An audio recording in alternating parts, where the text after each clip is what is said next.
విశాఖను స్టేట్ క్యాపిటల్గా కాకుండా డ్రగ్ క్యాపిటల్గా మార్చాడు. 3 రాజధానులు ముద్రిస్తున్నానని చెప్పి విశాఖను స్టేట్ క్యాపిటల్ చేస్తున్నానని చెప్పి ఈరోజు డ్రగ్ క్యాపిటల్గా మార్చాడు. తెలుగుదేశం ప్రభుత్వ హయాంలో పెట్టుబడుల్లో దేశంలో నెంబర్ 1 స్థానంలో ఉంటే ఈరోజు గంజాయి డ్రగ్స్ ప్రమాణాల్లో ఆంధ్రప్రదేశ్ని మొదటి స్థానంలో ఉంచారు. సిగ్గుపడాలి వైసీపీ ప్రభుత్వం. నిన్న విశాఖలో పట్టుబడ్డ ఏదైతే కోనం పూర్ణచంద్రరావు సోదరుడు వీరభద్రరావు చెందిన Sanjay aqua exports private limited నుంచి దిగుమతి చేసుకున్న 25,000 కిలోల డ్రైడ్ ఈస్ట్తో కలిపి ఉన్న డ్రగ్స్ పట్టుబడ్డాయి. దగ్గర ఈ మత్తు పదార్థాల విలువ 50,000 కోట్లు ఉంటుందని అంచనా. ఈ కంటైనర్ని తనిఖీ చేయకుండా కొంతమంది రాష్ట్ర అధికారులు, పోలీసు అధికారులు అడ్డంపడ్డారని కూడా సిబిఐ ఎఫ్ఐఆర్ను తెలియజేయడం జరిగింది. ఇవాళ బ్రెజిల్ నుంచి మత్తు పదార్థాలు దిగుమతి చేస్తున్నారని తెలిసి కూడా జగన్ రెడ్డి ప్రభుత్వ అధికారులు నిలువరించడానికి అడ్డంపడ్డారంటే ఏ స్థాయిలో కుమ్మక్కయ్యారు అధికారులు, ప్రభుత్వం, డ్రగ్ మాఫియా అనేది అర్థమవుతా ఉంది. ఆనాడు కొలంబియా దేశానికి సంబంధించిన డ్రగ్ మాఫియా ఏ విధంగా ఎస్కోబార్ పేరు తెచ్చుకున్నారో ఇవాళ డ్రగ్స్ గంజాయి సామ్రాజ్యాన్ని విస్తరించడంలో ఆంధ్ర ఎస్కోబార్గా జగన్ రెడ్డి కూడా ఈరోజు దేశంలో పేరు తెచ్చుకున్నాడు. రుషికొండకు బోడిగుండు కొట్టి 500 కోట్లతో జగన్ రెడ్డి ప్యాలెస్ కట్టుకున్నది కూడా ఈ విశాఖని గంజాయి క్యాపిటల్ చేయడానికి, విశాఖని డ్రగ్స్ క్యాపిటల్ చేయడానికే ఈ కార్యక్రమాలన్నీ కూడా నడిపారు. ఒక ప్రాంతీయ పార్టీ వైసీపీ పార్టీకి సంబంధించిన ఎంపీ, రాజ్యసభ ఎంపీ విజయసాయి రెడ్డి మరి బ్రెజిల్ దేశాధ్యక్షుడికి ఎన్నికైన సందర్భంలో శుభాకాంక్షలు తెలియజేశాడంటే ఎవరు జగన్ రెడ్డి కుటుంబంలో సౌత్ ఆఫ్రికాలో కానీ ఆఫ్రికన్ కంట్రీస్లో కానీ ఈ బియ్యం ఎగుమతులు కావచ్చు, డ్రగ్స్ మాఫియా ఈ ఎగుమతులు కావచ్చు, అట్లాగే గంజాయిని కూడా మరి ఉండలుగా తయారు చేసి మరి వాటిని కూడా మరి పెద్ద ఎత్తున మరి 1,000 కోట్ల రూపాయలు ఆ వ్యాపారం కూడా సాగుతుందని చెప్పి కూడా బయట ఇవాళ మీడియాలో వార్తలు వస్తూ ఉన్నాయి.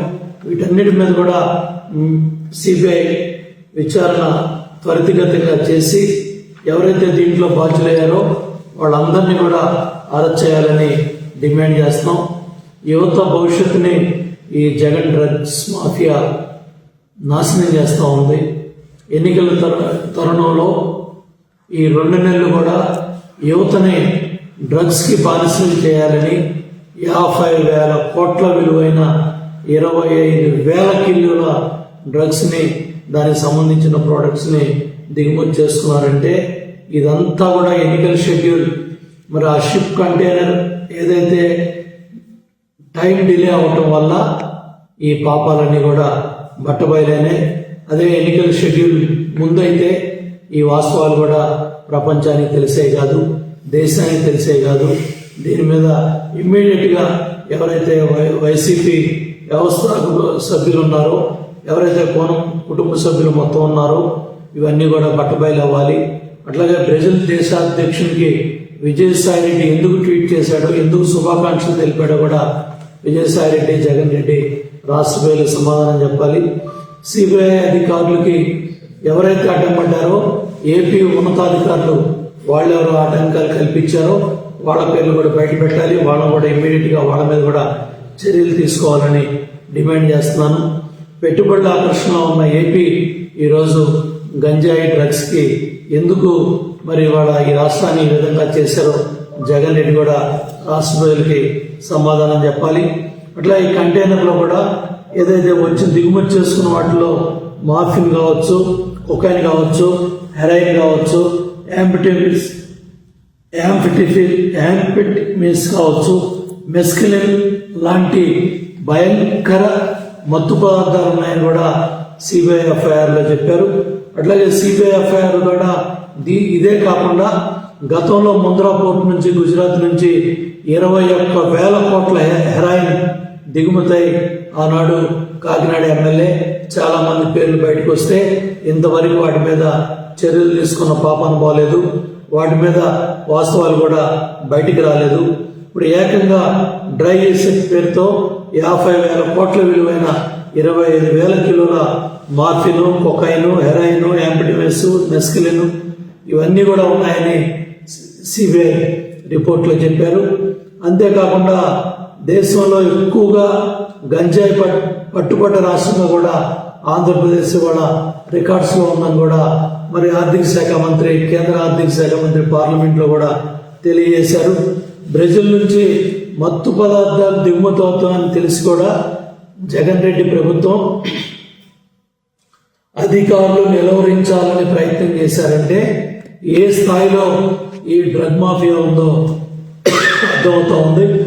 కల్తీ మద్యం మాఫియా ఓ పక్కన ప్రజల ప్రాణాలు తీస్తూ ఉంటే, రెండో పక్కన గంజాయి మాఫియా ప్రజల ప్రాణాలు ఓ పక్కన తెస్తూ ఉంటే, ఈ ఎన్నికల తరుణంలో యువతని నిర్వీర్యం చేయడానికి డ్రగ్స్ మాఫియా ఇంత పెద్ద ఎత్తున మరి దేశంలోకి, రాష్ట్రంలోకి ఈ డ్రగ్స్ని దిగుమతి చేసుకుంటే మరి ప్రభుత్వం సమాధానం చెప్పాల్సిన బాధ్యత ముఖ్యమంత్రి మీద ఉంది.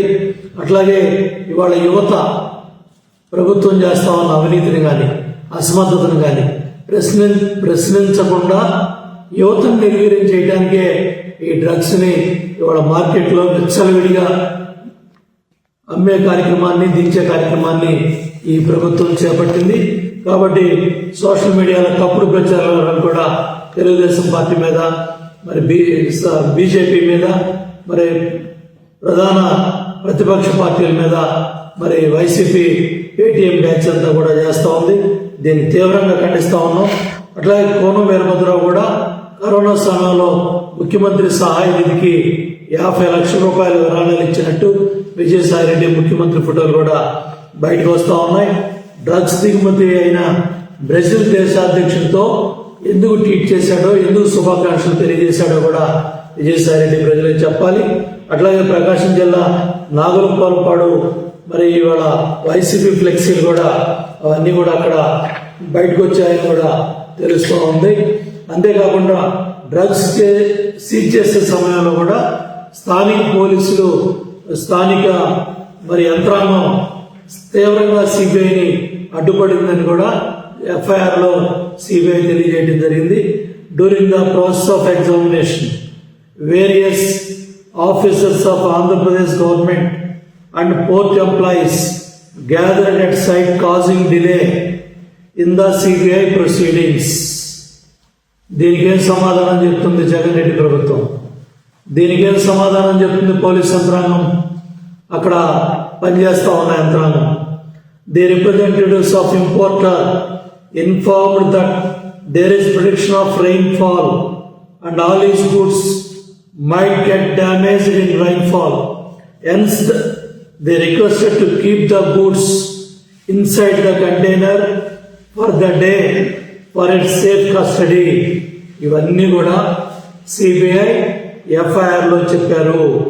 తాడేపల్లి ప్యాలెస్ ప్రమేయం లేకుండా సిబిఐ అధికారులను అడ్డుకునే ధైర్యం స్థానిక పోలీసులకి, యంత్రాంగానికి ఉందా? సమాధానం జగన్ రెడ్డి ప్రభుత్వం చెప్పాలి. 16వ తారీఖున కంటైనర్ వస్తే 20వ తేదీ వరకు కూడా సిబిఐ అధికారులు ఆపారంటే ఏ స్థాయిలో పైరువేలు నడిచాయి, ఏ స్థాయిలో యంత్రాంగం అడ్డుపడిందో బట్టబయలవుతూ ఉంది. డ్రగ్స్ కుంభకోణం వెనుక తాడేపల్లి హస్తం ఉందని వైసీపీ నేతలు అందుకనే తీవ్రంగా పేటీఎం బ్యాచ్ ప్రధాన ప్రతిపక్షం మీద, ప్రతిపక్ష పార్టీల మీద అడ్డగోలు ఆరోపణలు చేస్తున్నారు.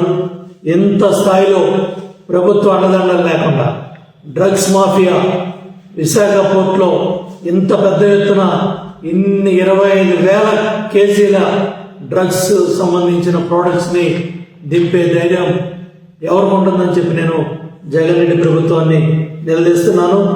ఆ విధంగా 2019 ఎన్నికల్లో వివేకానంద రెడ్డి హత్య కేసులో, బాబాయ్ హత్య కేసులో మా చేతుల్లో గొడవలు పెట్టి ఆ రోజు ఆ నిందంతా కూడా తెలుగుదేశం పార్టీ మీద వేసి, ప్రభుత్వం మీద వేసి ఎన్నికల్లో లబ్ధి పొందారు.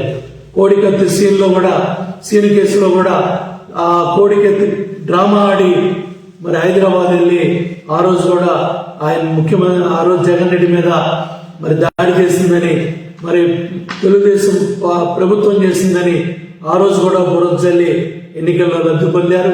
ఒక్క ఛాన్స్ అధికారంలోకి వచ్చి ఇవాళ జగన్ రెడ్డి విశాఖపట్నం మరి మకా మారుస్తున్నామని చెప్పి మరి వాళ్ళ డ్రగ్స్ మాఫియాని మరి వాళ్ళ ఈ డ్రగ్స్ ని ఈ విధంగా దింపుకోవడానికే విశాఖని మీరు మకా మారుస్తున్నారని ఇవన్నీ పట్టబయలైనాయి.